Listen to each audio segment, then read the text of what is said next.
motherfucker, get money. Get money, motherfucker, get money. Let's get money, motherfucker, get money. Get money, motherfucker, get money.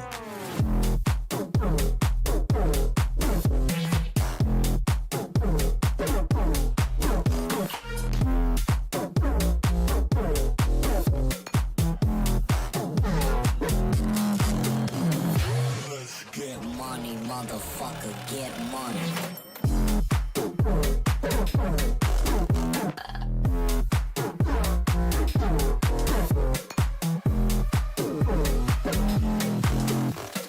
Let's get money, motherfucker, get money. Get money, motherfucker, get money. Let's get money, motherfucker, get money. Get money, motherfucker, get money.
weather surrounds me.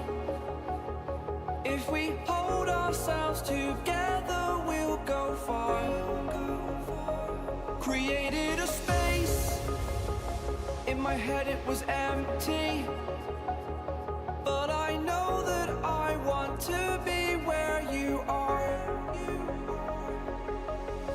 I was denied. I had spent those years, did not recognize the person that's inside.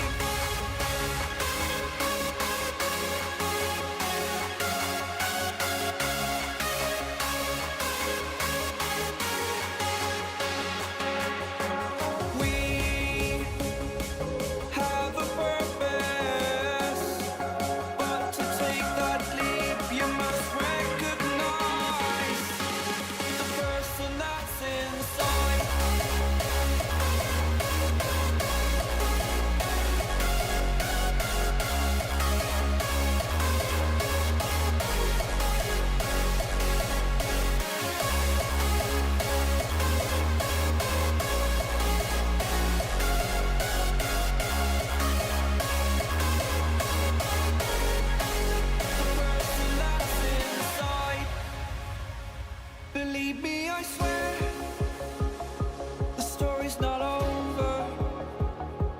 As I fall, I will continue to get up. I cannot stop because it is over. Live in the moment, living in a quiet place. To be everywhere, to be without a care. I was denied. I had spent those years, did not recognize the person that's inside.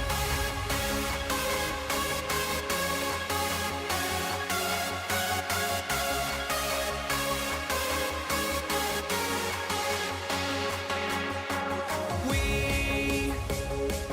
have a purpose, but to take that leap, you must recognize the person that's inside.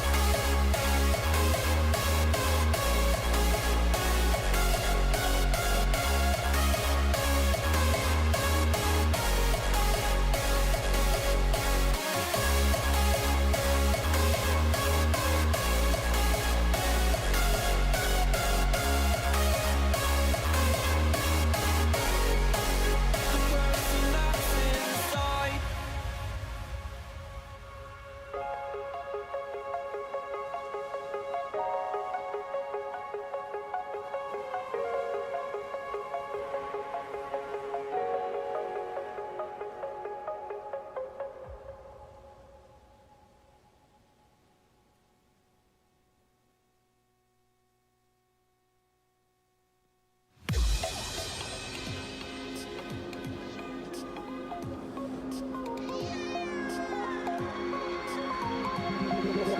Feel me like a Hellcat.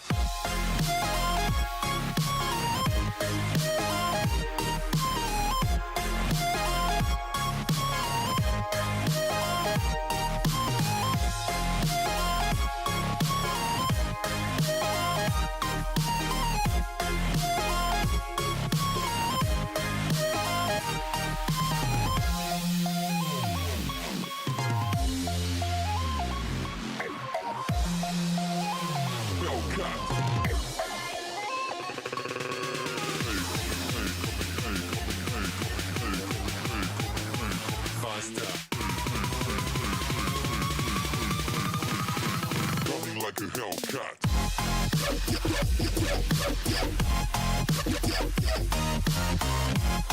Dude, some of these copyright-free songs are fucking bangers. What's up, y'all? How's it going? How's it going? Dude, we are only less than 30 hours away from hitting 1,000 hours on YouTube. And we have a whole year to hit 3,000, so we should, you know, that's a good start. Because you have a 365 period before it resets again. So it probably reset at the beginning of the year. So the fact that we almost have 1,000 already is actually pretty solid. You're hot? Like hot? Your temperature? Dude, it's been such weird weather here in Utah. It's been like super overcast and rainy for the last like week. And then today it was like, I don't know, probably in like the 70s. Like it was sunny, but like I just feel like I never know what I'm gonna get. And I feel like I'm always like either super hot or super cold.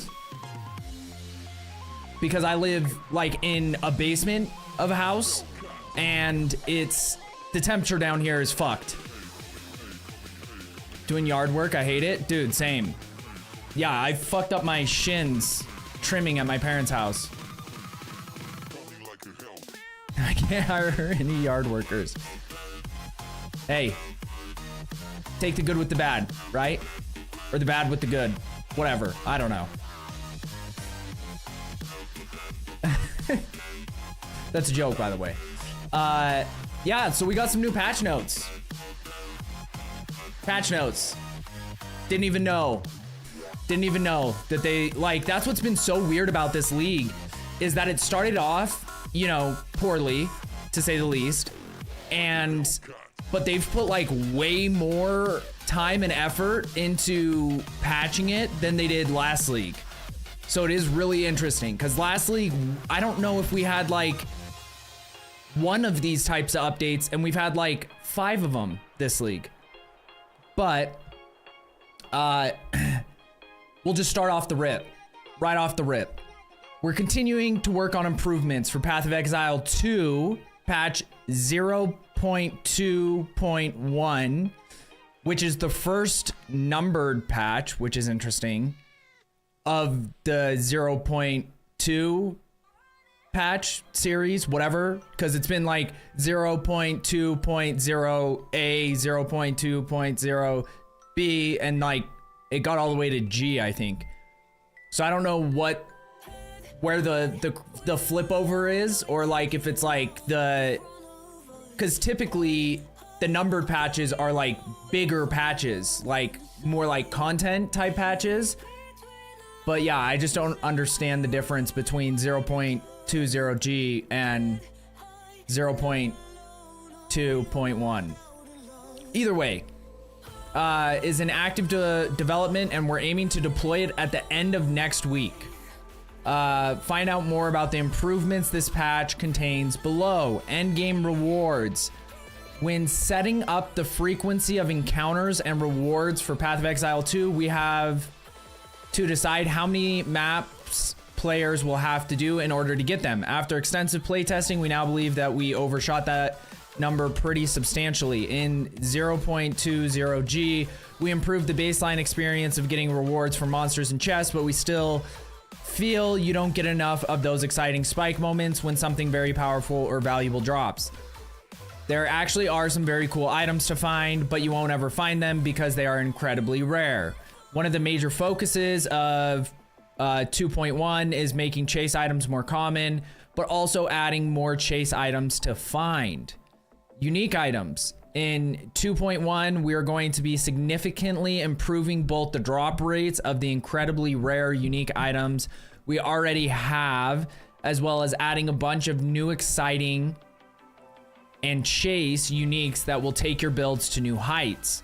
We are also buffing some of the rare uniques that were intended to be chase, but didn't live up to that standard. Okay, so they're adding a bunch of new exciting chase uniques. That'll be interesting to see, because yeah, that'll just be interesting, because I feel like right now in the game, what do we think? Maybe like 12, 15 uniques that are like exciting. I'm playing Destiny, by the way, but I'm listening. Patch notes are massive. Yeah. You're good, bro. So yeah, that's the thing, is that I feel like they have a hard time with uniques in the game. The biggest issue I see with the uniques in this game in comparison to like Diablo or other games is that there's a couple uniques in my mind specifically that would be solid if they didn't have a negative trade-off. Like they would be useful at a point in your progression, but then they have a negative trade-off that makes it so it's like, oh, well, this negative trade-off isn't worth the like 10% extra spell damage you get, for instance, on a wand or something, versus like a wand that you would just find, a rare wand that you could find anywhere. But when you're like, you lose, 2% of your HP every time you cast a spell, but it has 100% spell damage, you're like, well, I'm losing way too much life. That's just not worth it to me. So even just like tweaking some of those things, or like giving different, easier things to counter, or like, I don't know. I think a lot of them just have unnecessary negatives, and you don't want, like, that's part of what makes finding a unique not exciting, is seeing that, especially if it's a new one that you're not familiar with, and you're like, oh shit, this looks awesome. It's got this, it's got attack speed, it's got blah, blah, blah. And then at the very end, it says also you have 0 mana. And you're like, oh, well, then fuck this. Like, and I get part of it is supposed to be so you like make your build all around this unique. But for instance, like the Spear of Ire that they added to the game, it seemed cool, but like, and I tried to make an entire build around it, and then once I did that, it still sucked ass. And so I was like, well, I just wasted a ton of time getting a character all the way through campaign, leveled up, all this shit, just to figure out that it actually sucks ass. So I think there's some things that they could do with uniques that are even currently in the game to make them like just more clearly useful and not as much of a negative when you're using them. Because like a lot of the mid-tier uniques come with a negative, or the low-level uniques come with a negative, and that's like the only time you're gonna use those uniques is at that point in the game.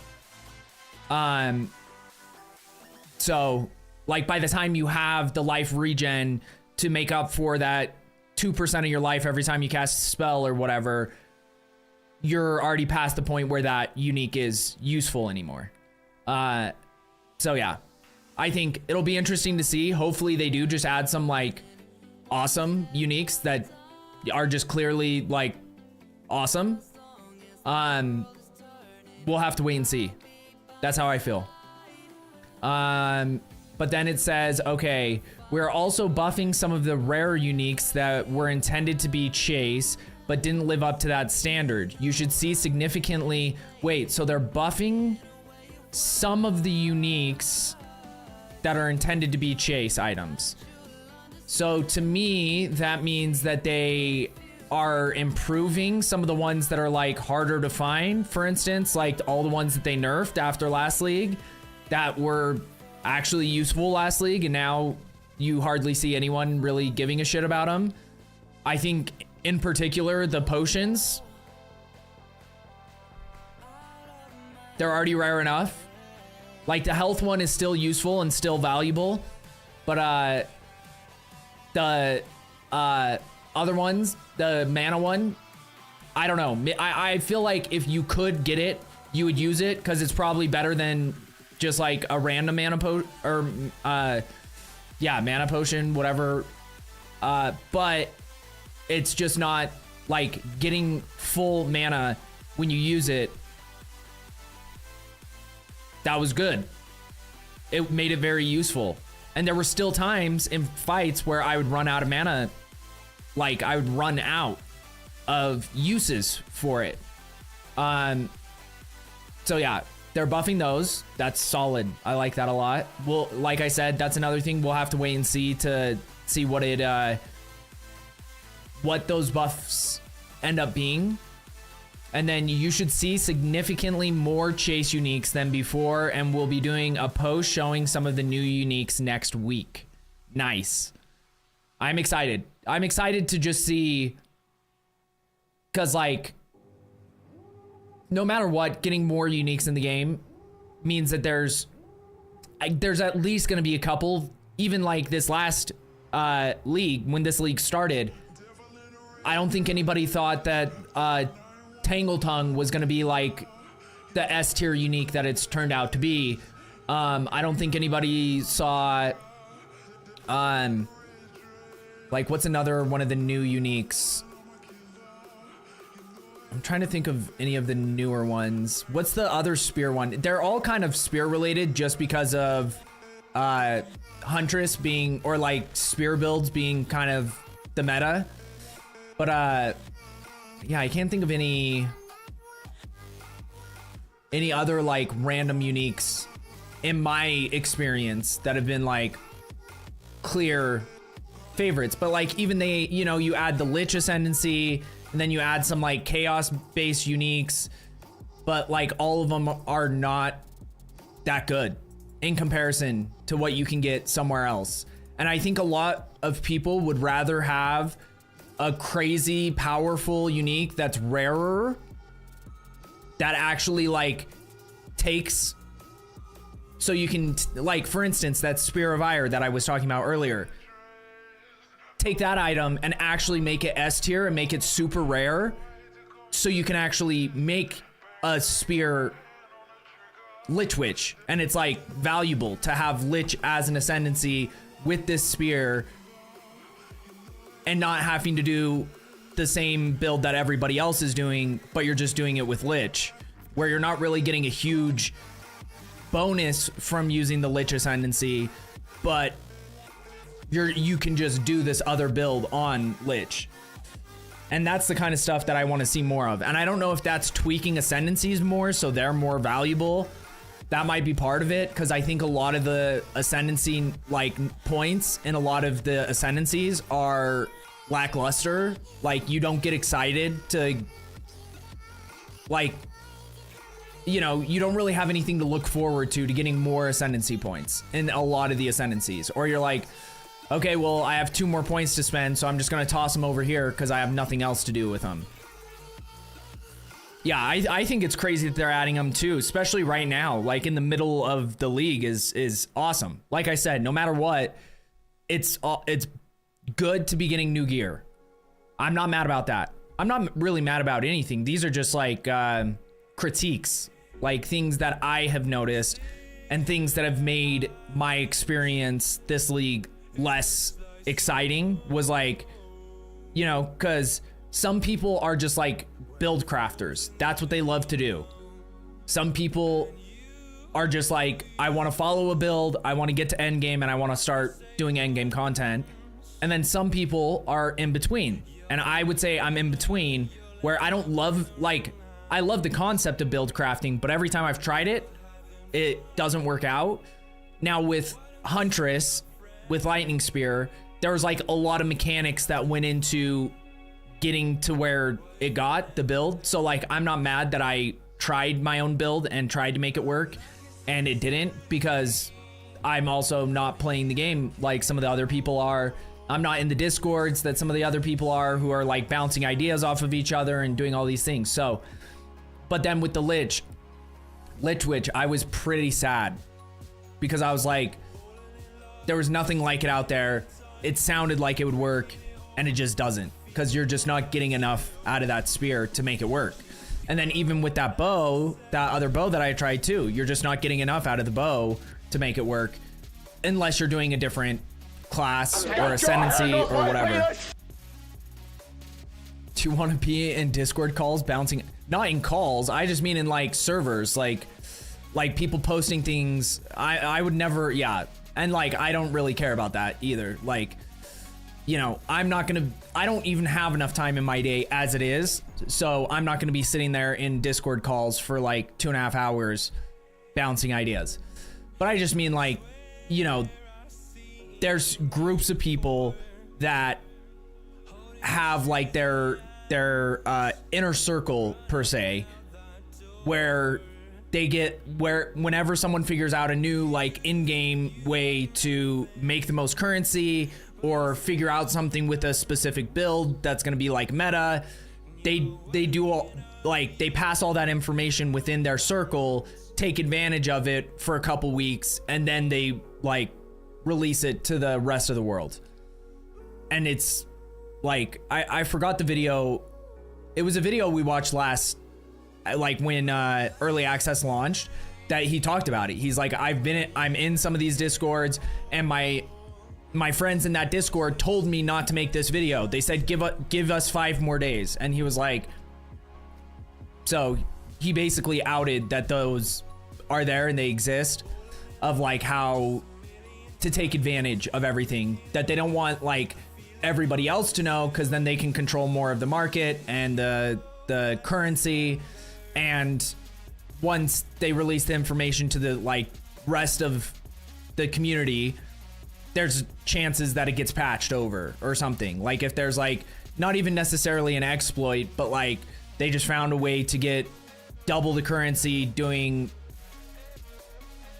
chaos trials or whatever. But you have to do something specific that people don't know about. So let me interrupt your serious discussion with a dick. Love it. What's up, Augmented? I was gonna say I can start hopping in calls. Thank you, Zaylin.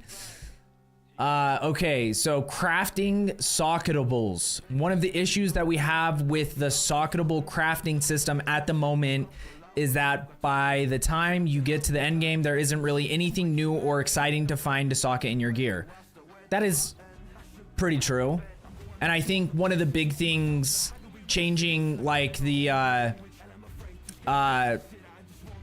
like as Kappa Soul Core, like there was, I feel like a lot of these things that they're seeing as issues now are things that they changed that didn't need to be changed. Even though now you can use the one of the talisman to get, because as Kappa used to have spirit and rarity, right? Depending on what you socketed in, and now it only has rarity. Is that what it is? But either way, you know, whatever. There isn't really anything. Okay, resists and attributes are great to help with solving problems in the early game, but in the end game, ideally you should be swapping all of these out for more interesting and powerful mods. I agree. I also think that getting access to more resistance, like easier, like I think would also help a lot with that. Because like it's like getting all of your resistances to a decent place, and like when you find a new item and then realizing that that item's gonna help you out a ton, but that means you're gonna have to switch all the rest of the gear on your character because there's no way to like spec into resistances, or there's no way to get resistances without like sacrificing things, you know? Like I don't know, and I don't even know if there's a solution to that, because runes are one of those ways, but then like it's the same concept that they're saying in endgame you want to put more valuable stuff in there, but you might not necessarily be able to, especially if you're like trying to go into stun threshold or ailment threshold or like any of these other things that I don't feel like need to be as important in a game like this, but that's just my opinion. In 2.1, we are adding 22 new runes. That's awesome. 14 new soul cores, okay, and 7 new talismans. So that hopefully some of the new talismans are solid too, because I think one of the biggest things with the whispers is they're just not a good use of your time. Usually, like if it's already going the pathway that you're going, might as well. But like I have so many talismans in my inventory that I'm never gonna use, because like most of them have to do with like minions or something, or just something that doesn't really help any. It only helps like one specific type of build, and that's usually not good for like an item like that is supposed to be like broad to like help everybody. So yeah, I love this though. New soul cores, talismans, runes, awesome. These cover a full spectrum from being powerful to insane, but are rare to find. You will certainly want to use them over your normal base set of socketables. Incoming unique socketables, exactly. The tens of thousands of people not saying anything, I mean. A big fat booty hole. Wait, what? Dark? Ritual also suffered from us pitching the chase rewards too rare as well. We're making the rarer omens from Ritual more common. That's solid, I guess, you know. You'll see the same number of omens, but they have a significantly higher probability of being the rarer, more exciting ones.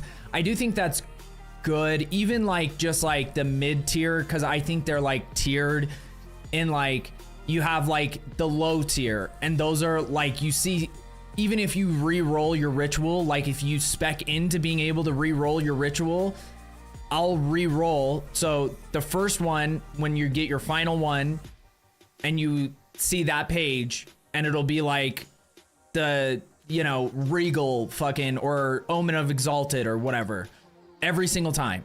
And then I re-roll, because you can re-roll twice. Re-roll. Same exact ones. Reroll again. Then maybe I get the one that where you don't lose as much experience. And it's like, that seems like it's like a tier above those other shit ones that nobody uses. And then you have the next tier above that, which is like Omen of Whittling. I don't even know if like the Dextral one, if those ones are in the same tier, if Omen of Whittling and those ones are in the same tier, because it's like another tier even higher than that with like Dextral Alchemy and all those other things that are like the real useful ones for like min-maxing or like really trying to get the best item you can get. So even just finding like more of like the tier A and B omens more consistently would be great versus just always getting tier C and then maybe once every, because like if I do 10 rituals and I re-roll twice on every single one, that means I'm doing like, you know, technically like 30 rituals, and yet over all of those rituals you don't see a single omen that's useful. It just gets, you know, it's not a great feeling. I knew you were saying, I knew you would say that. LOL, you were talking about specking in. Yes, sir.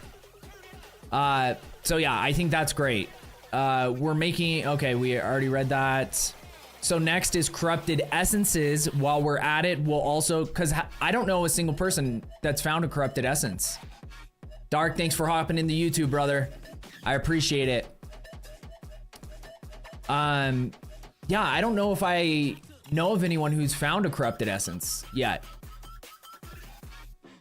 So while we're at it, we'll be increasing the commonality of getting corrupted essences when using Val Orbs on monsters trapped in essences by approximately 6 times. So that sounds solid. I don't know what that, you know, you never know, like what is 6 times? Like if it's like a 0.001% chance, 6 times that is, you know, I don't know. So, but either way, having it be more common is a solid, because I've never seen it. And also just like, I don't know, I haven't done enough essences to see, but like greater essences, I still feel like I rarely ever see greater essences. Rogue Exiles just didn't have enough unique items. Good point. So we're increasing the frequency that Rogue Exiles have and thus drop unique items by approximately 3 times. That's awesome. Because like we said, we've talked about this before. Essences good is spec'd. Nailed it.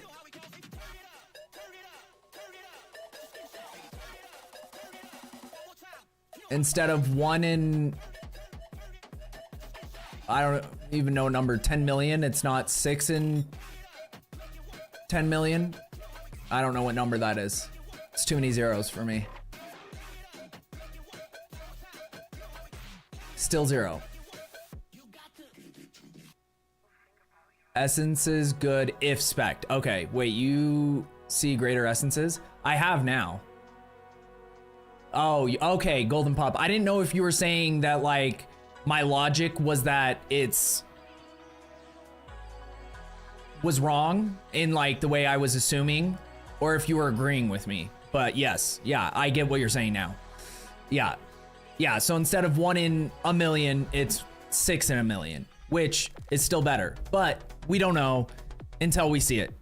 Like, if, you know, if I start grinding for like 2 weeks and we even see one of them, that'll be 100% improvement over what we had seen the entire league leading up to this. So we don't know until we try it out. Twisted Domain, is that that's the breach when you go to fight the breach boss, right? The boss in the Twisted Domain was pretty valuable, but as an endgame area, the rest of it was pretty underwhelming compared to the other content you are doing at the time. Pinnacle content shouldn't be giving less rewards than the dozens of maps. See, for me, I always enjoy the rewards even as they were, just because I don't do it often enough, where it was like, but like a lot of the people that would be running it with me would just run past the rewards just to get to the boss because of this concept where it's like there are valuable catalysts or like more valuable catalysts, but they're like still too rare, and the amount of the catalyst that you're getting is like too rare or too limited. So I have seen that a lot of times where I'm like, dude, you don't even want to pick up this. Like, I would see a white breach ring and I'd be stoked about it because I'm like, at least it's a breach ring. But yeah, to start, we have substantially increased the number of rare monsters that spawn during the domain. Previously, there would often be no rare monsters at all. In addition, we have changed the balance of quantity and rarity that monsters in the domain have. This will mean that the large drop of items that occurs right before the boss fight should now be way more valuable than before. Okay, that's solid. We now also guarantee some rare breach rings. So guaranteed rare breach rings is awesome in the resulting drop. So you should come away with at least a decent chance of some powerful items. Love that. Expedition logbooks. One thing that makes logbooks unrewarding is the fact that at very high levels, they have so few monsters spawning that they often end up yielding significantly less items than just a regular endgame map. This is reflected in the fact that at low level 90s, you could do an entire level 80, the highest possible level logbook, and not even gain 1% of a level of experience. We're doing a pass on the amount of monsters spawning to intensify the combat, but focusing on very high level ones to better match the consistency of other endgame content. The first change is that this is a long one, is that we're increasing the distance between explosives and the radius of explosives. This will allow you to ultimately uncover more monsters and rewards. On top of this, we're also increasing the number of monsters spawned to be more reflective of what an endgame map has in it. Additionally, we're also making changes to the specific features found in each of the different logbook areas. The Lush Isle area currently has Karu totem remnants that cause the monsters to give substantially increased experience. It also has fenced off areas where you can explode the fence and gain access to totems that drop a lot of currency items. On the beaches, there are small corruption pustules that drop uncut skill gems. But also just like explaining these areas better would be great. Like, I don't know if there is an area somewhere where it's giving you a full explanation of like, okay, if you blow up this thing, this is what you get. And I don't like not knowing, especially with those logbooks, what am I supposed to be going towards? There's so many different symbols on the map and I have no idea what the fuck any of them do. And there's no like clear cut, like some of the flags will have like a currency marker or like it'll have like a Val orb or something on it or a chaos orb or whatever. And you're like, oh, okay, that maybe it's currency. Like, that's your assumption. And then you see one with like a chess piece on it and you're like, okay, so that's probably for like armor or gear. But like all the other shit, I had no idea about any of this. So in order to improve this area, we're increasing the number of remnants, especially the experienced ones. Additionally, we will generate more of the fenced off sections, and a larger change to the pustules will be made where destroying any of them will cause all monsters unearthed afterwards to spawn corruption monsters on death, similar to those in the corrupted areas of the Atlas. Combined with the base changes to drastically increase the number of base monsters, it is intended that Lush Isle provides a very good source of experience.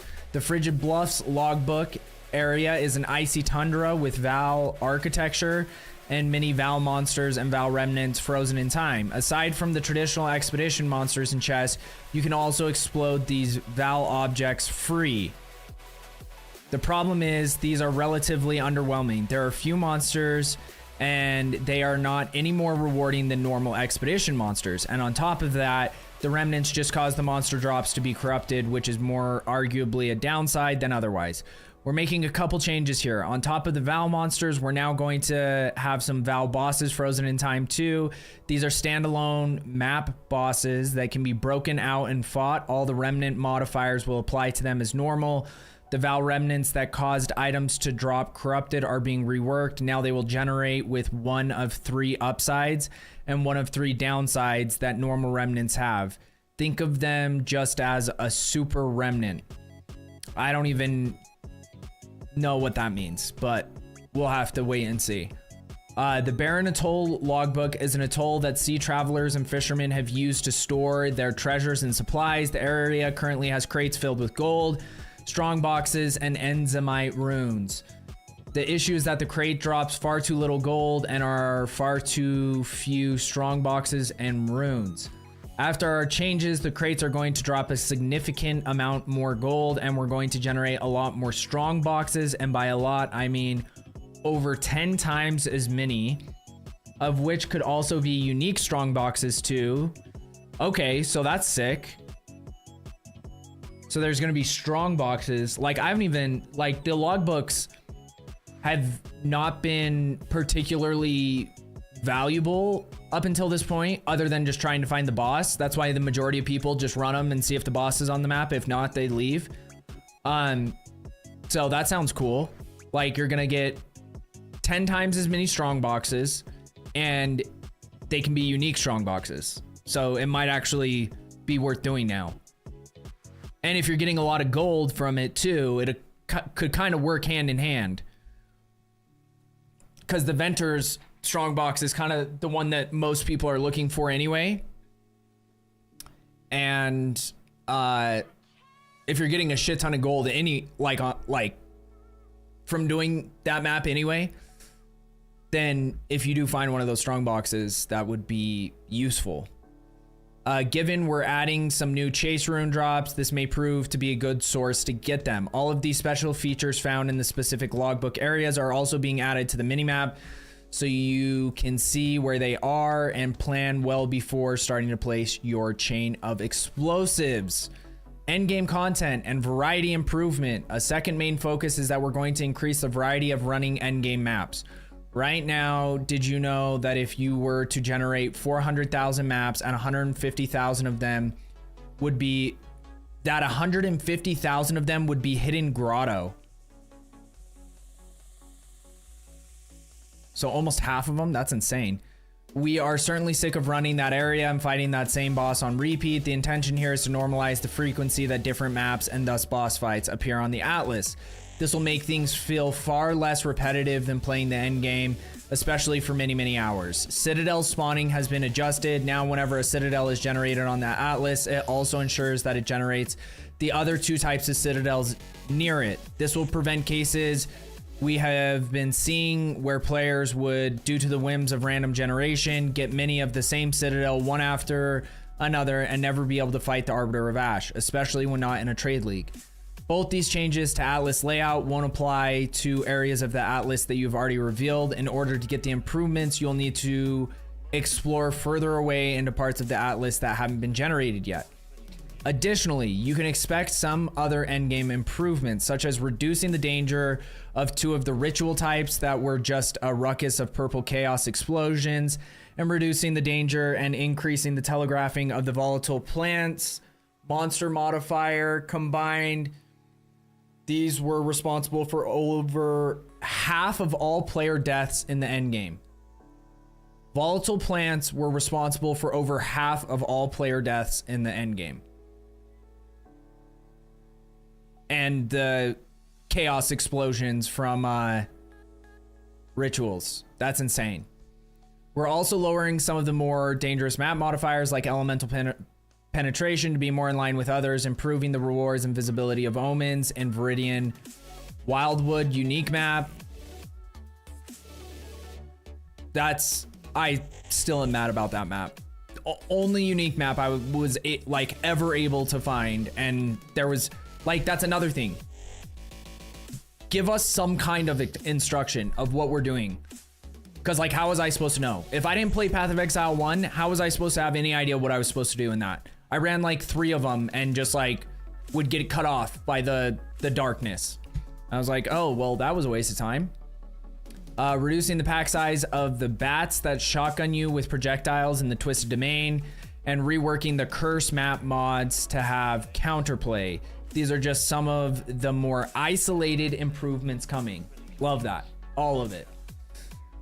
Trial of Sekimas. We've adjusted the affliction that caused you to have no energy shield to instead have your energy shield. This is for chaos inoculation builds, so that when they randomly get this affliction, the run isn't effectively over. On top of this, we've discovered a mistake with the chances of getting certain afflictions and boons. Specifically, there was 1 affliction, 2 minor boons, 1 major boon, and 1 pact that had 100 times the commonality they should have. This would have caused players to constantly be getting them as the first randomly generated outcome, and as these boons were in particular the weaker and more boring ones, it would often made the runs less rewarding and interesting. I was farming logbooks, and right now... Yeah. There was a whole video I watched about that, actually, uppercase. We did some notable quality of life improvements in 0.20H, but there are more coming. We have a huge improvement to searching on the passive tree when you're using keyboard and mouse. Now when you search for passives by typing in the text fields, you can press enter to automatically find and go to that passive. Oh my fucking god. Oh my fucking god. Thank you.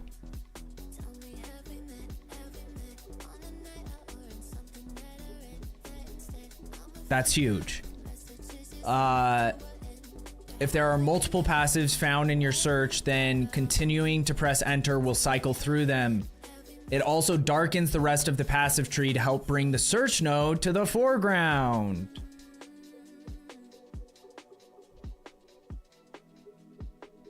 There are some things that just seem so simple, you know? Like, the first time you ever use that function, you would be like, hey, this seems fucked. So that's huge. I love that. I love it. A huge request has been made that we invert the display of tier X on items when using advanced item display. This is so that you can immediately identify if a modifier is the best it can be on an item. This is more for advanced and endgame players, but is very important to be able to quickly assess the true power of an item or if it's an appropriate crafting base. We are swapping this back to work the same way as Path of Exile 1. Wait. So they're gonna, like, tier 1 is now gonna be the best. Tier 1 is now gonna be the best tier for a modifier. It's not gonna be some number that we don't know if that's the best modifier on that item, because of the fact that it's, some go up to tier 6, some go up to tier 12, some go up to tier 3. You have no idea. So now it's just gonna be if you see tier 1, that means it's the best that can possibly roll. Also huge. If that's the case, if I'm understanding that properly. On the Atlas, when you hover a map, it will separate the categories of modifiers displayed so you can more easily see where those modifiers are coming from. When you hover a map, separate the categories. Okay. So you can, specifically, you can now determine if they're from corrupted or cleansed influence in one category. And if they're from towers in another category, that's also huge. This will help make it clearer when looking for specific modifiers like +1 level in corrupted influenced areas. There is also a performance improvement coming. We're optimizing the physics on monsters and NPCs across the game. This is making them significantly cheaper and will cause less CPU-bound bottlenecks on performance. This issue isn't prevalent everywhere, but it is common in areas with lots of humans, such as the Ferrodin in Act 2 or in Freythorn in Act 1. We'll continue to optimize these incrementally in every patch as we find all the suboptimal cases. So we are getting some performance fixes, improvements, but like none of these sound like areas where I was like, oh my god, this is, my frames are like horrible. Like if they had mentioned like Savannah, we're gonna remove like half of the grass in Savannah so that there aren't so many textures on the ground, thus you won't drop to 3 frames if there's a bunch of monsters. Or the other, the plateau. Is that what that place is called? Steps. Maybe Steps. Some Steps. That map too. So many W's. I'm half tempted to make a private league on PoE 1. Wait, why PoE 1? Were you a big PoE 1 player, Zaylin? Also, did they ever add, wasn't that a thing that they said they were gonna add in G? Private leagues to PoE 2? I didn't even look into it, so I don't know if it happened or not. We've also added some improvements to the shop and cosmetics panel, including an equip now button when purchasing microtransactions, and added a new skin slot on the cosmetic page for some future microtransactions that will replace your base character skin or model.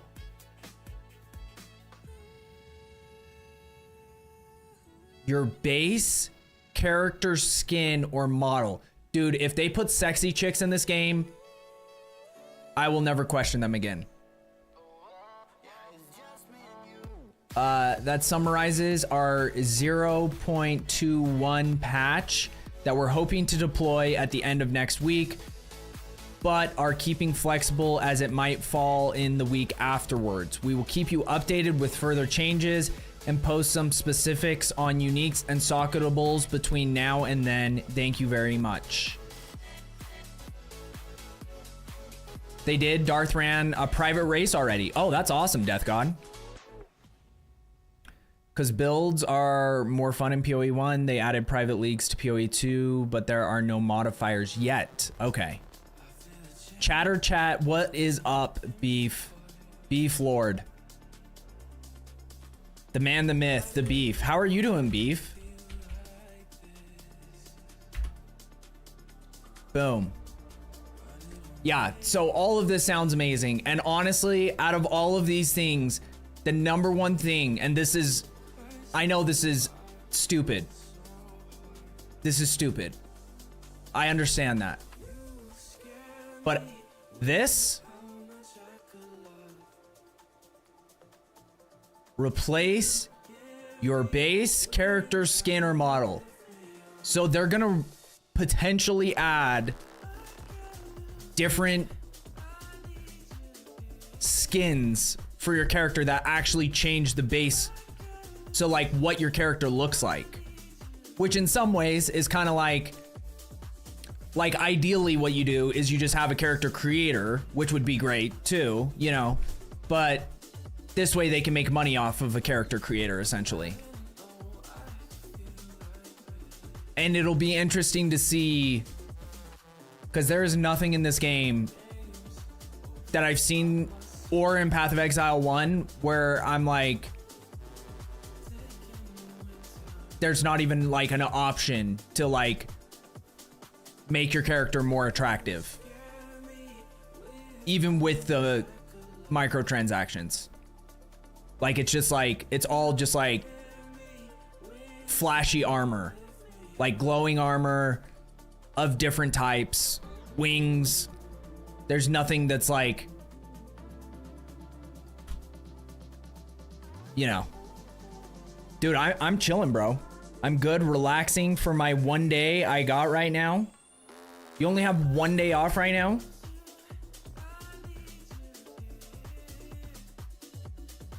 Are you gonna stream or are you just relaxing?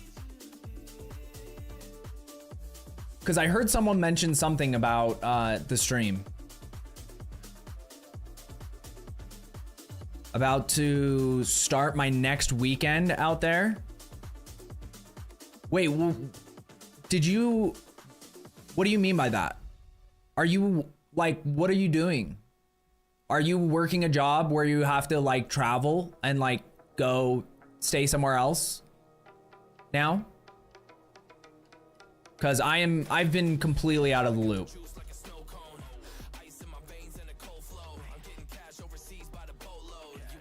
Well, yeah, like I said, this is all W's as far as I'm concerned. I'm excited to see some of these unique items, to see, you know, like how S tier they actually are.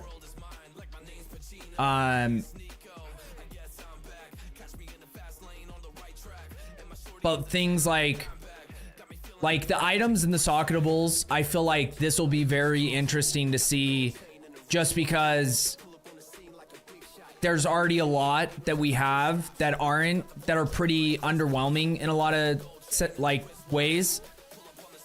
So I'm not as like hyped about these. Ritual changes I think are solid. Like all of these are great. Logbooks, great. Make logbooks actually, because I think the people who are doing like endgame and they're like already got a maxed out character and are just looking for like, you know, that very specific item, or trying to farm, you know, the health pot or whatever to sell. I think a lot of them are still just gonna skip logbooks in general, but for people who enjoy doing the content, when you're doing the content like me, then I think anything to improve that experience is solid.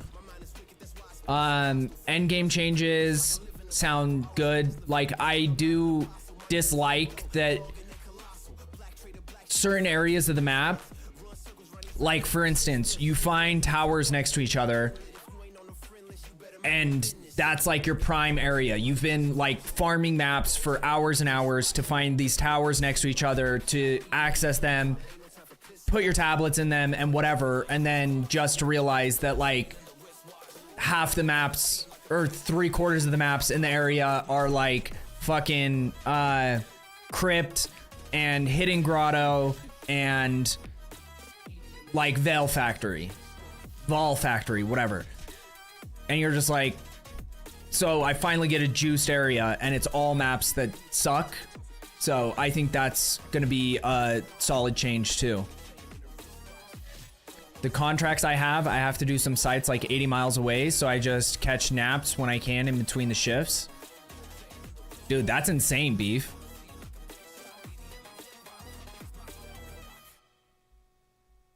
Yeah, 80 miles. In Vegas, where you're at, how long does it take you to go like 80 miles? Because like I have two polar opposite perceptions of distance when it comes to travel time, because I lived in Los Angeles, North Hollywood. So going like 15 miles would sometimes take 2 hours. And then I live in Utah, where going like 50 miles takes like 45 minutes. Ish. You know, so it's like, it's always hard to get a perception, but either way, 80 miles, that's not that's a long ways either way. And then Trial of Sugma. These changes seem decent. I don't, like, none of this specifically sounds like it's gonna be like, gonna make the experience better in like a significant sense. But it isn't meant to be like super easy anyway. So yeah, I get that. But yeah, it all seems solid.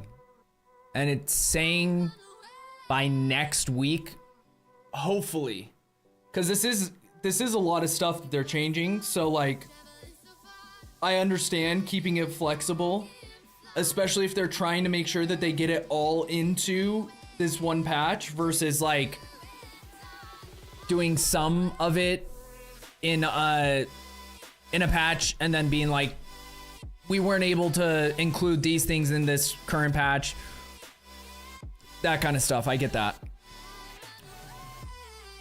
Takes like just over an hour, but when you factor back and forth, yeah, that's a lot, beef. 3 hours between shifts.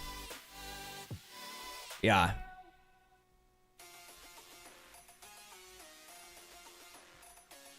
Here, I have to let my cat in. She's meowing outside the door.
Okay, sorry. But yeah, it all sounds solid. Like I'm excited for this, for surely.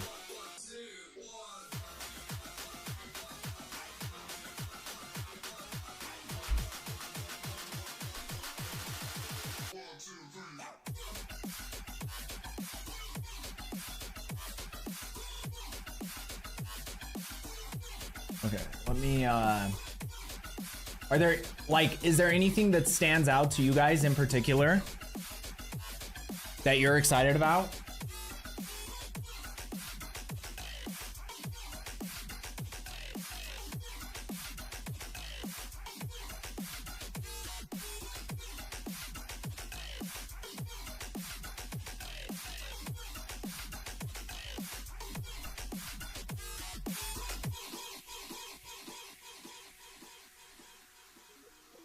The one thing is logbooks.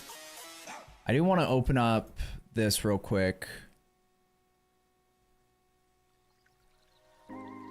I just want to see what I have. Because Uppercase did say it in chat, but there is apparently kind of a... And maybe more people know about it now. But like, I remember when I first saw the YouTube video that I was watching, like some of my favorite videos are just people who run content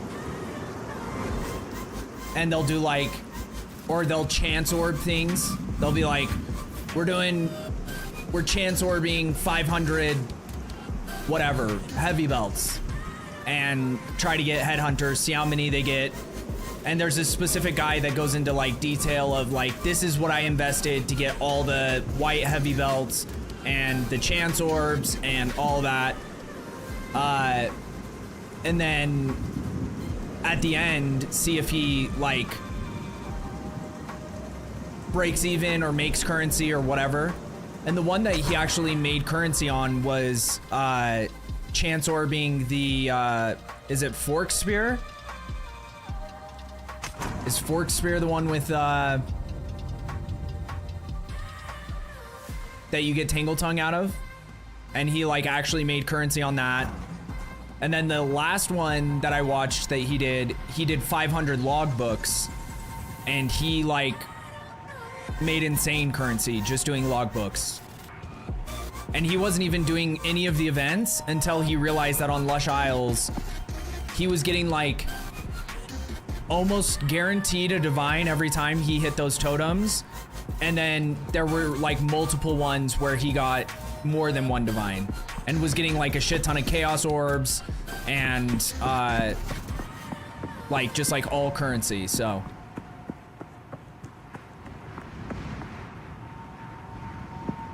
oh yeah, I was gonna look and see.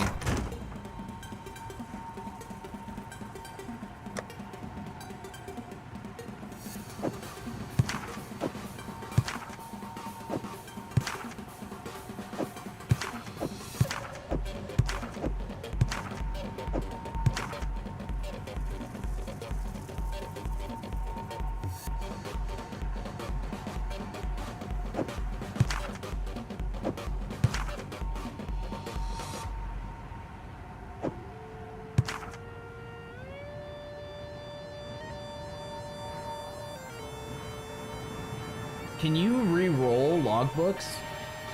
It seems like kind of a waste, to be honest, but just wondering.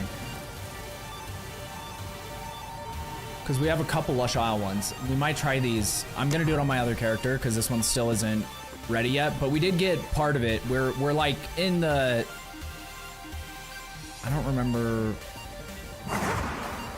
Is that the one I do first and then I do that? I think so. Okay.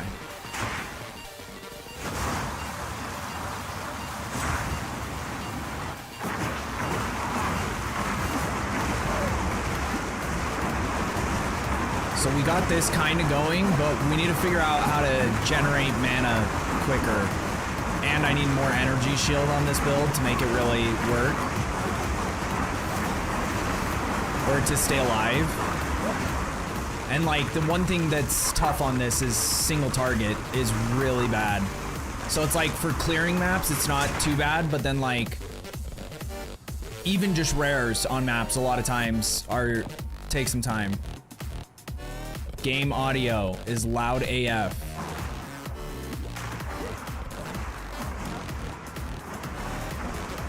I need to adjust this.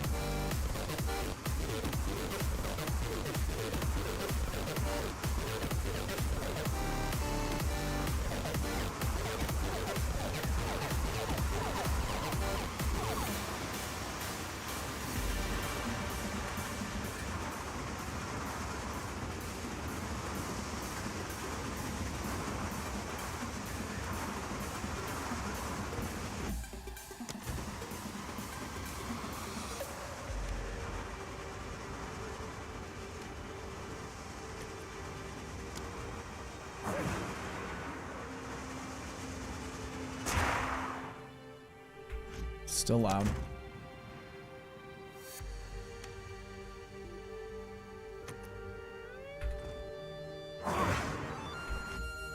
It feels like that's not changing anything.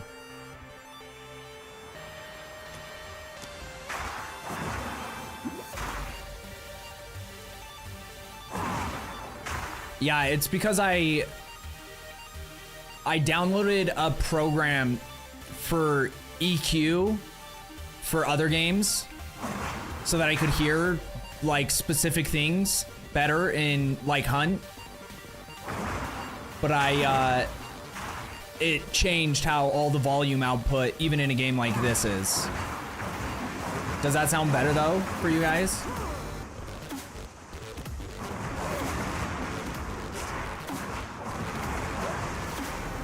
Or is that still loud?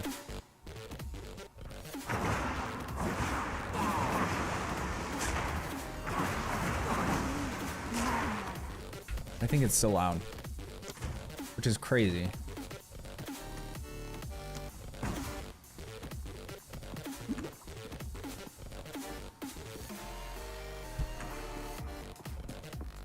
It seems echoey.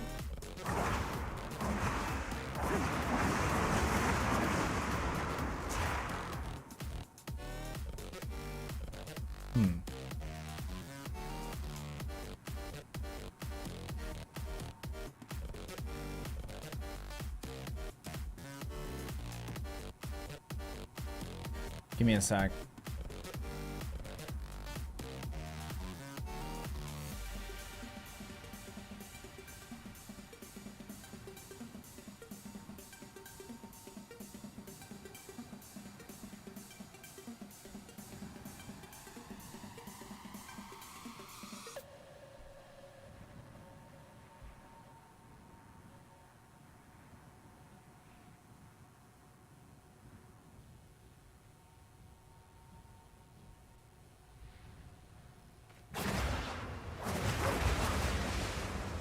Does that sound better?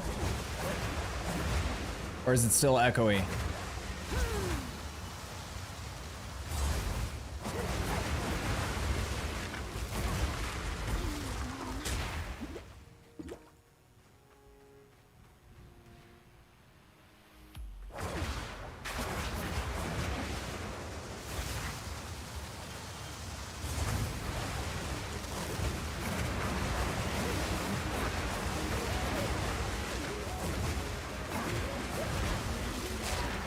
Okay, I'll just have to keep that in mind to just turn this off.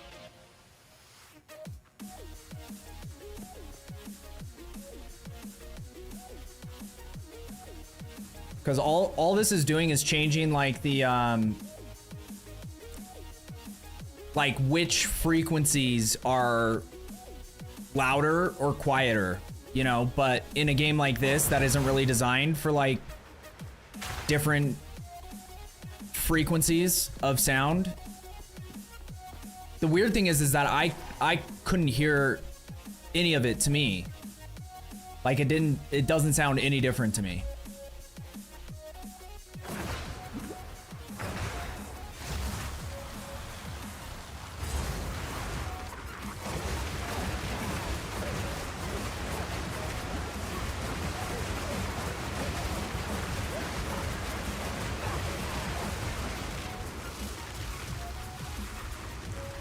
Yeah, and I just need to figure out how you get your mana regen, because when you spec into this, you have 0 mana regen, but you regenerate mana equal to 6% of your max life per second. But you go into Chaos Inoculation, so you have 1 life. So you literally have like less than 1 mana regen. Like, I don't even know if it goes up at all.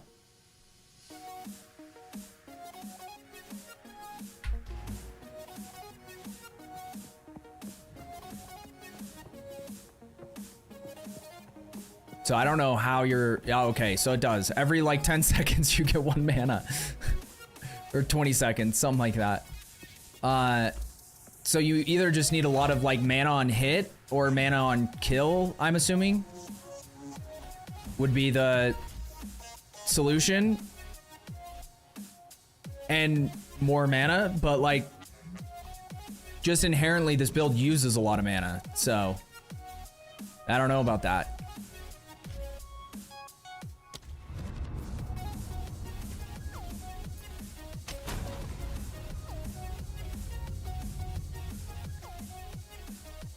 But I think like mana on kill jewels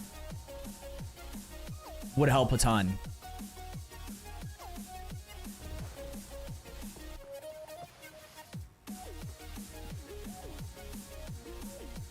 Well, I'm just looking at some things right now. I just wanted to test this out. I wanted to test out the theory. Because I have a couple of these. Wait, I have to talk to Danig, right? Well met. The landmarks described in this logbook don't match anything.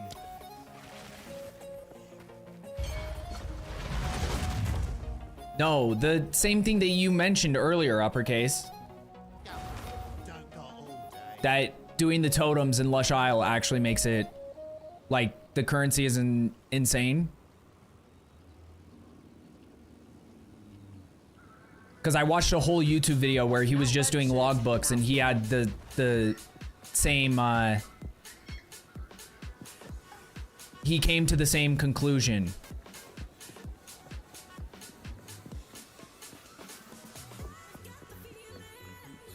Are they like a guarantee on Lush Isle?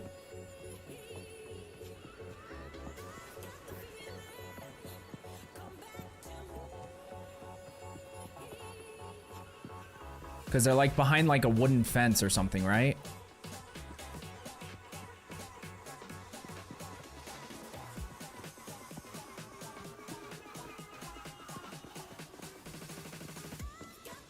Around the outside. Okay, so here's one of them.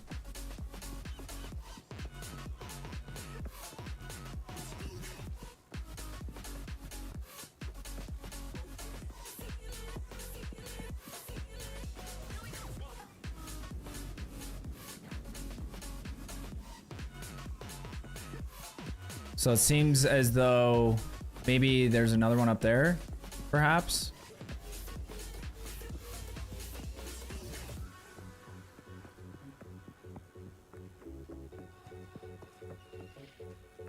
Yeah.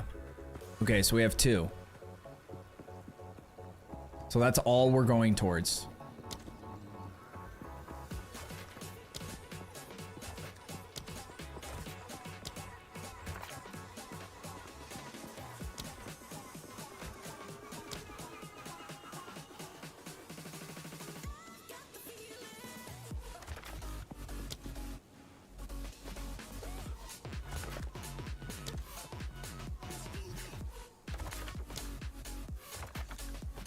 Do you actually have to blow this up too inside of there?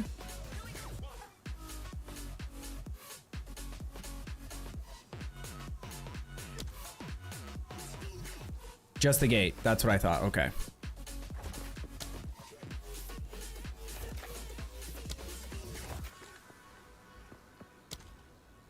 And apparently these things are supposed to blow up.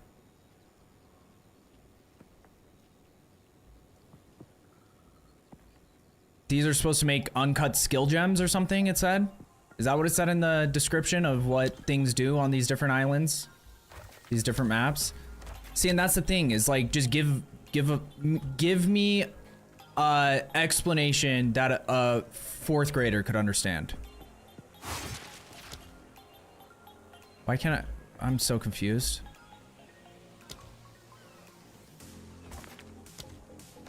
Weird.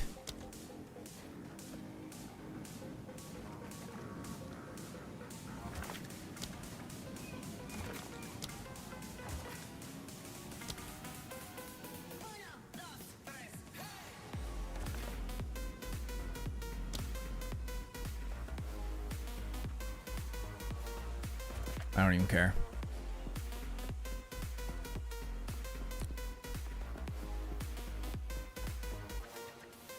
Those are the things on the beaches. Wait, what things on the beaches?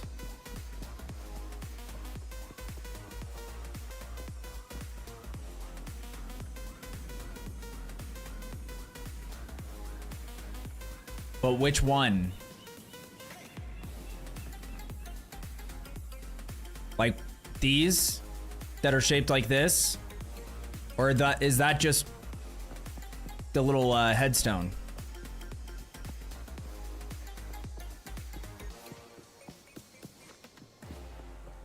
Because I didn't see shit on that beach. That just gives experience. Oh yeah, they said it's for experience, and I swear there was something about skill gems. Maybe that was on a different one.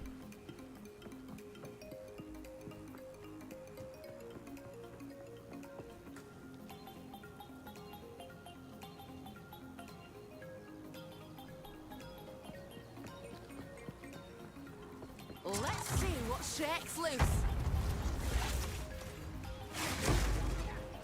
Killed it.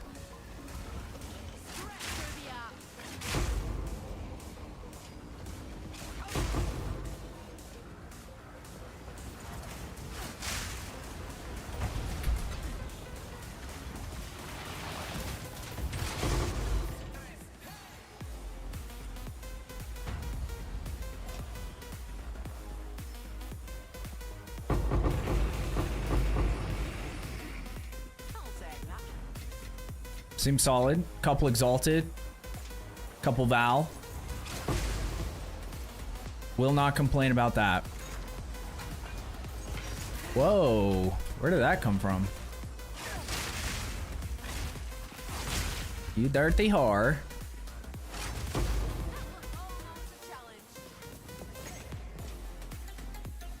Okay. Lightning spirits.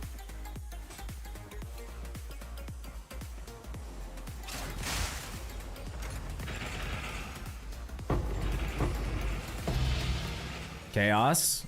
Nice. It definitely seems more worth it than like, oh. I think that's only the second one of those I've ever found.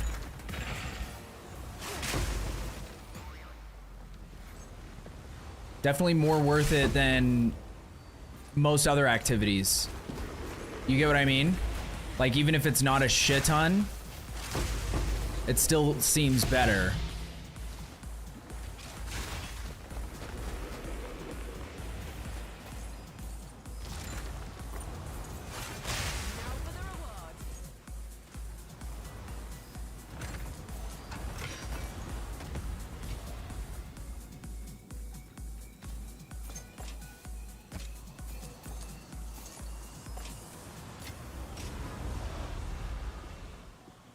Skill gems come from a funking looking thing on beaches, and the experience is a special headstone thing. Okay.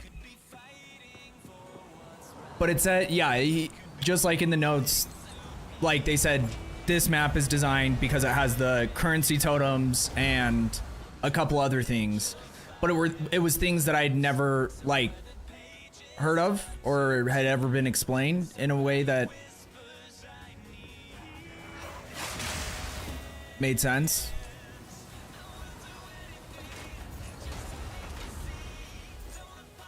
Like you're just supposed to figure that out over time, I guess.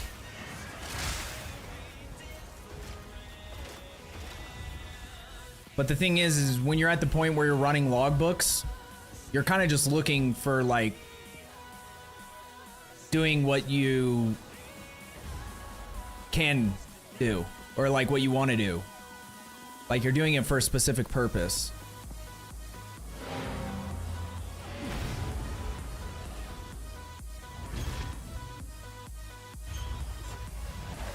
Yeah, the chaos ones.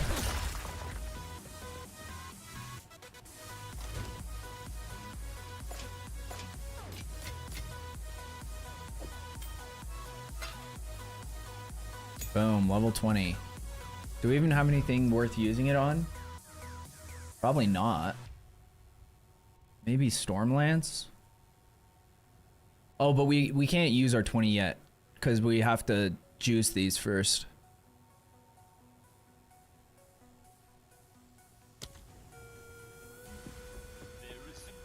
Okay, let's do another one. Welcome. We only have 3 of them, so. You can always tell a black side.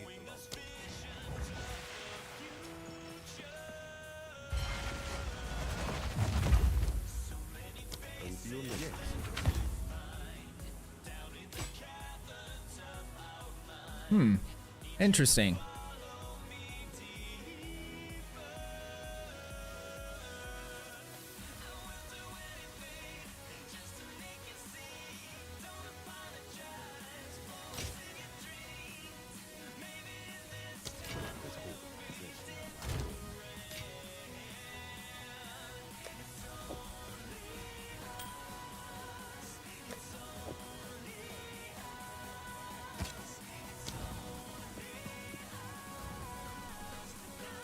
Just ram into enemies and stun or kill them every cast. Wait, so I started a new build, no guide once again, leveling for thorns, but at the moment just doing shield charge and it's hilarious. I love it. I've seen people one-tapping map bosses. That's insane. I've never heard of that before. Wait, what is this? What is this red box over here? What the fuck is this thing?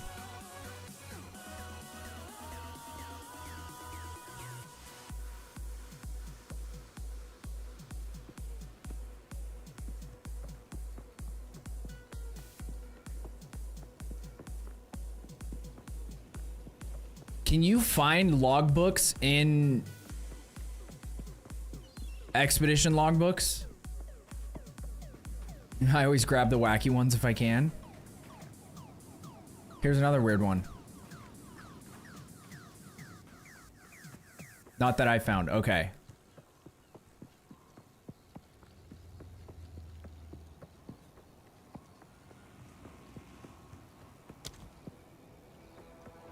So what do the currency ones look like on the map? Are they these round ones or are they... Oh, okay. So that's actually a chaos orb. Okay. Just so I can try to like navigate towards them if possible without not hitting what I need to hit.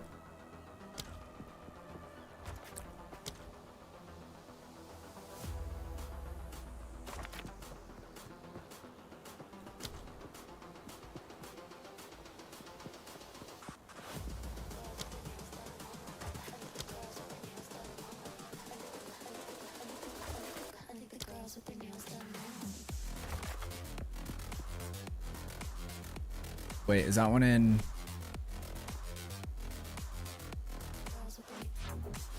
Okay, I won't hit that, so I need to do that.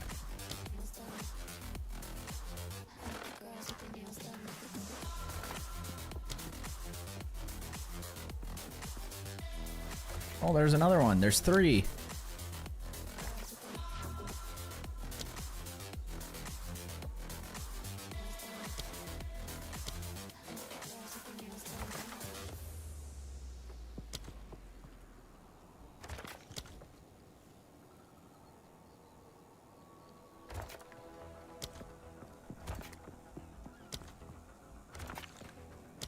Let's go get this wacky one.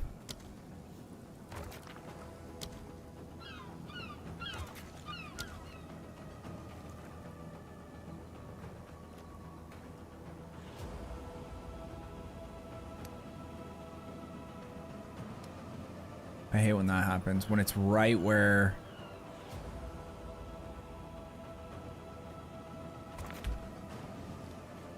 Right where you need it, and then there's like a info tile thing that you click on instead.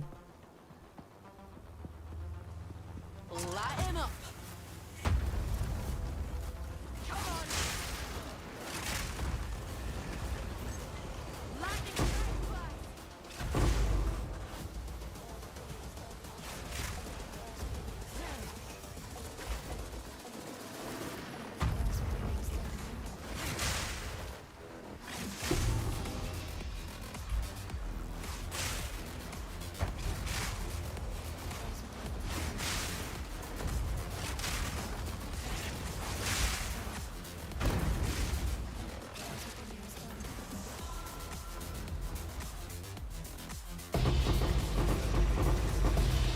Boom! Orb of Annulment, Chaos Orb, some Exalted, Regal, Val Orbs.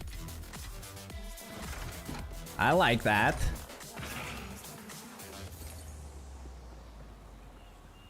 I'll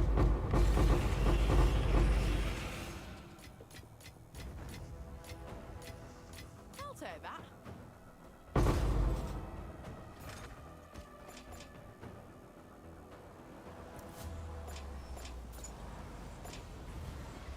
There was another one over here somewhere.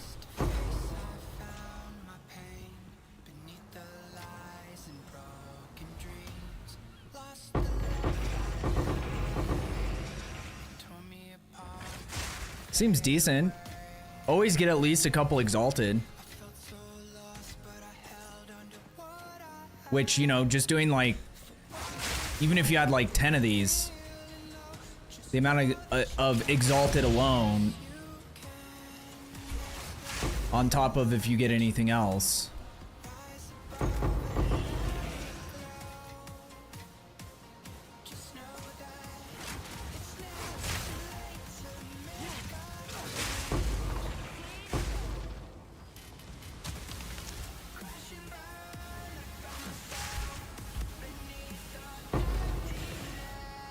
I know, I'm testing something out right now. Okay, so that one dropped that weird shaped one dropped rings. Like, it just dropped a lot of accessories, rings, belts, and jewel, which is interesting.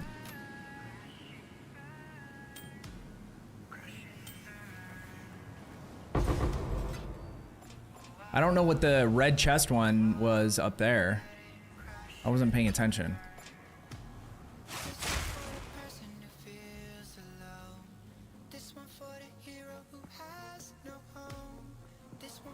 Oh, and there was another weird, like, what the fuck is that flag for?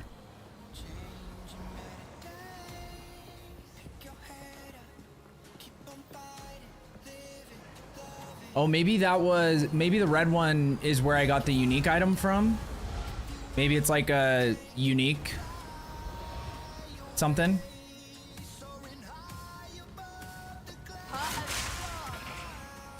Because there was one unique that dropped up there. That's the only thing I can think of.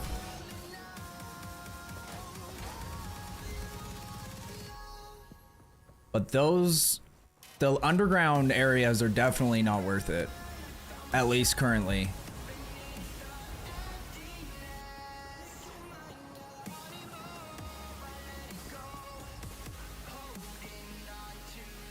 Not so bad, not so bad. Lush Isle is good, yeah. Because I saw someone... Let me figure out if I can find this guy's YouTube video.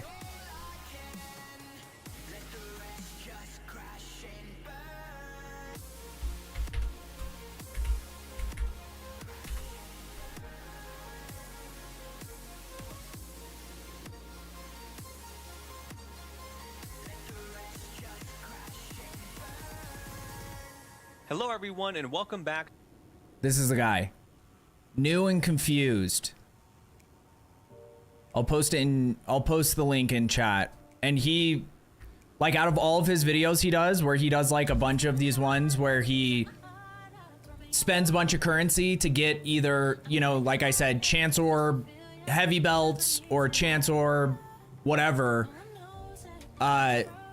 And then, like, tells you what profit he made. Like, is it worth it to invest all this? Are you gonna actually make a profit, or are you gonna lose?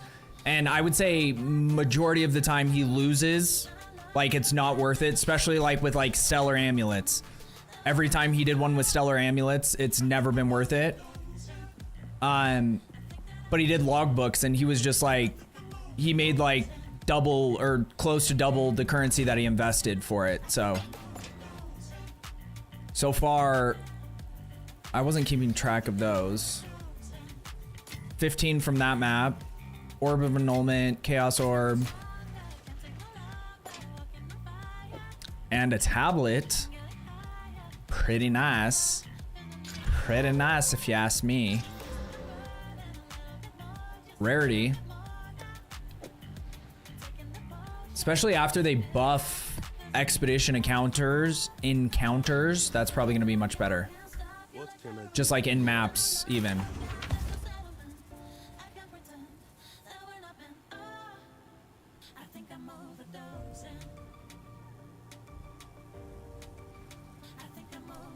$17 all res. It's a really low energy shield roll though.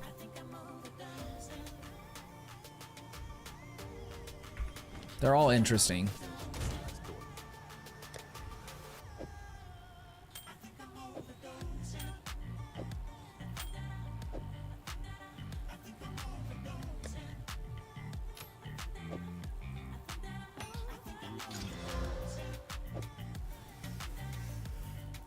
Jewels. Okay, we only have one more left. So we'll see. We'll see at the end. Welcome. This is quietly disturbing. Like, if you're gonna run logbooks anyway, just like having one that you know for sure is at least not gonna be a waste of time.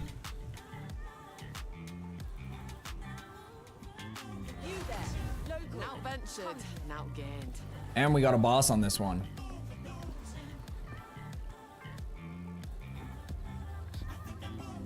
Wait, is the map boss affected by any of these modifiers? Like if I do these, does it make it so he is like stronger?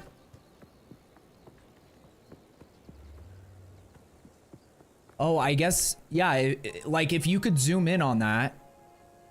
Is there a way to zoom in on your minimap? No. It looks like it's a ring. So it's trying to tell you that it's accessories. That looks like uncut gem right here.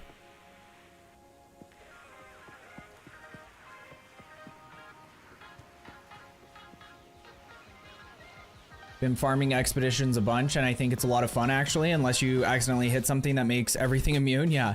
The thing I find annoying about those videos is what wasn't worth it for him might be worth it for somebody else, because that's just the nature. Exactly. So that's the thing. This guy does a pretty good job of like explaining everything flat out and being like even on his logbook one, if you watch that video, he's like, here's what the normal odds are, and I did way better than normal odds. So if you decide to replicate this experiment, please don't expect to get the same results, because I was super lucky.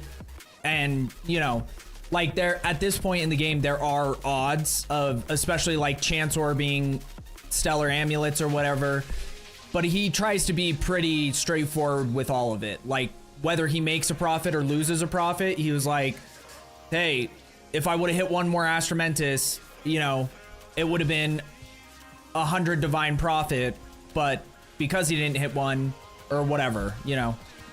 But it's just because stellar amulets, the white stellar amulets usually have like a decent amount of value by themselves, and maybe not as much this league, but just because stat stacking isn't as valuable. But in, oh, so if you get the boss, you don't get the totems. That's kind of fucking lame, dude.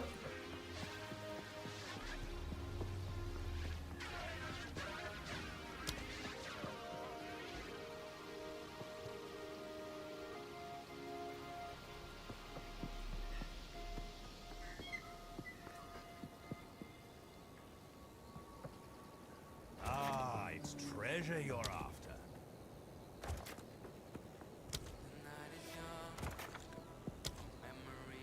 Wait, where was that? We're gonna try to go. Well, actually, let's get to the boss first. Then we'll try to go over here. To get this gem one and see if that works.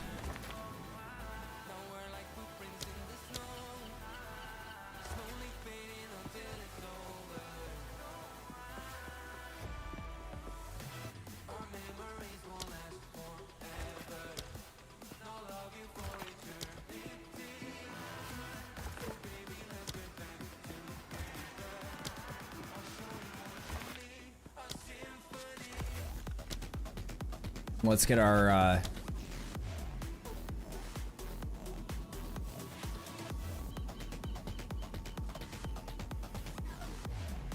accessory one too.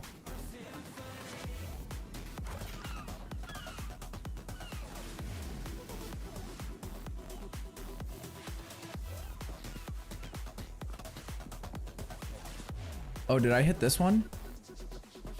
I don't think I did. There's another skill gem one.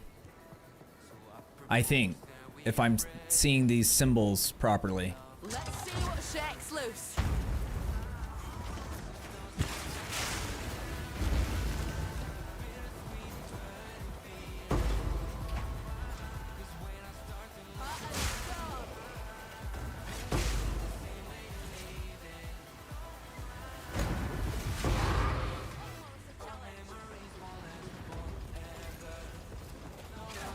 What is funny is even if you don't like hit anything in particular, you end up getting, oh, so it gave me one uncut support gem. Is that what I got from that skill gem one? Or maybe the skill gem one was further down here, uncut gem one. I don't remember. Oh, it's this one.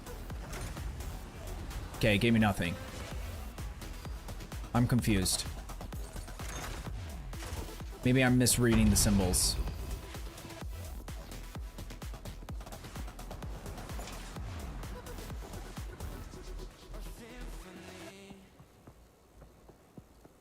Yeah, plus and minus on numpad is how you zoom in minimap overlay. Dude, who has a keyboard with a numbers pad?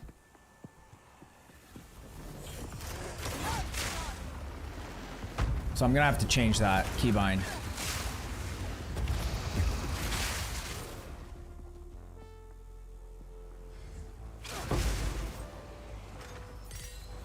Oh, we got 3 uncut support gems. So hey, at least it is a thing. It's just not a good thing.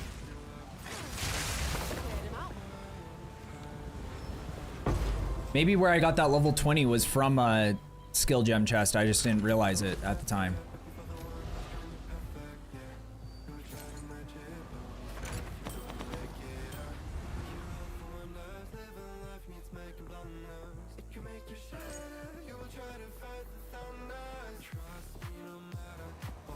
Might be hiding lower level gems.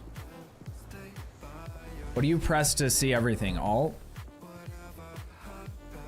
Isn't that what it is?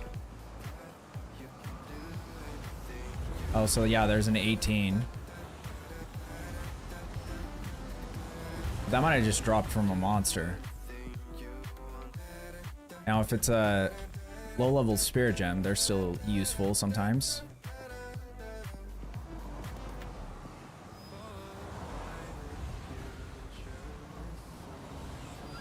Oh yeah, that one did give me an 18.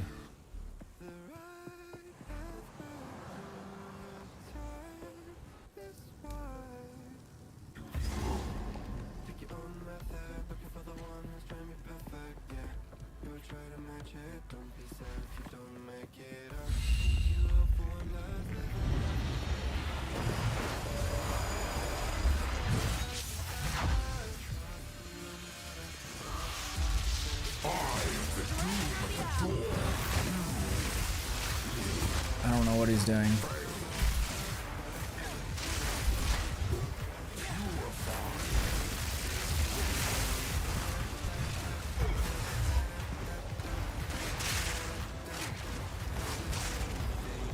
Phase 2. I forgot there's a phase 2.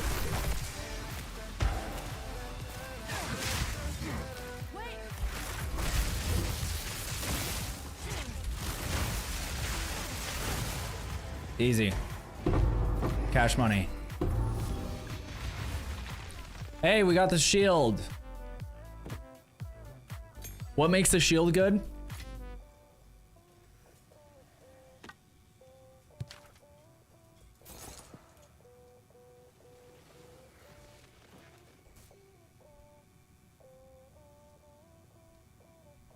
I have to have a full keyboard or at least one with a number pad. Numpad is where all my extra keybinds go if it's not already being utilized.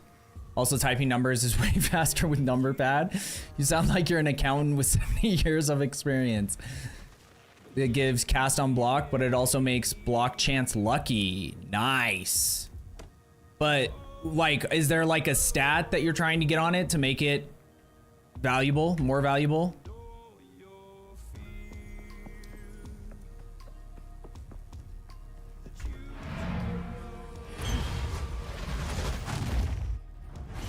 It's the unique shield from, what is his name? Orloth? The Crucible Tower Shield. Grants cast on block.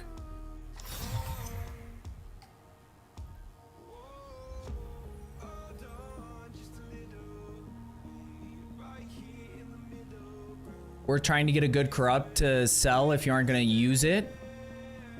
Yeah, dude. We'll do that.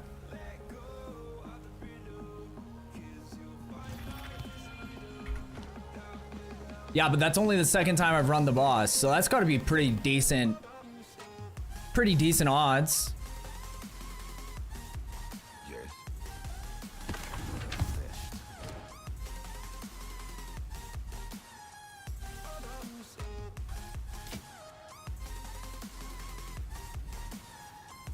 It's insane. Physical spell damage, spell physical damage.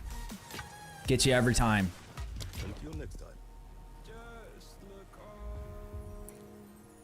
I have this. It's cheap. Was so cooked, I forgot about the cast on block aspect.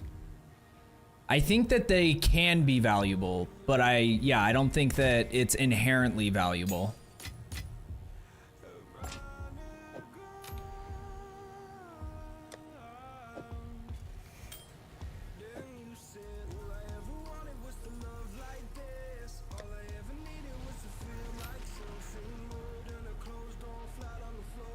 Okay, let's see. Let's see what happens.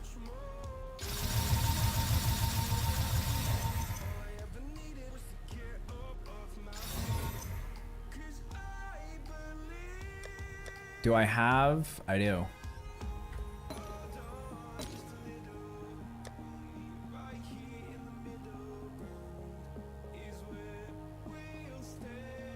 I have a clip for you. Here, give me 1 sec. We'll check it out. 21% increased block chance. It's probably decent, right?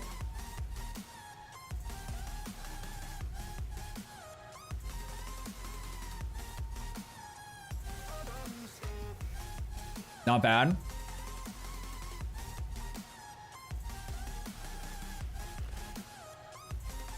I'd assume not bad. Yeah, I think block chance would probably be one of the better things to get on it. Is there a rune that increases block chance? Is that a thing?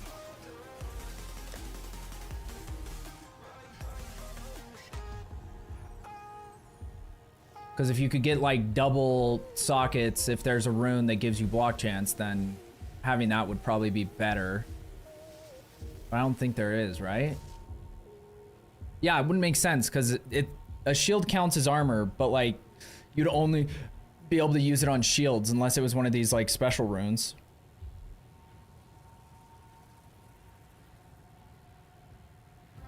Max block chance might be the better corrupt, but that's probably second best. Yeah, because it reduces your max block chance, right? -16, so getting the lowest number on that, or getting that, maybe the best corrupt is just getting that to like as close to 0 as possible.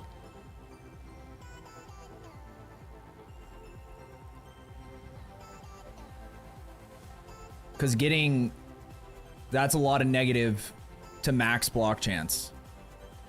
You get what I mean?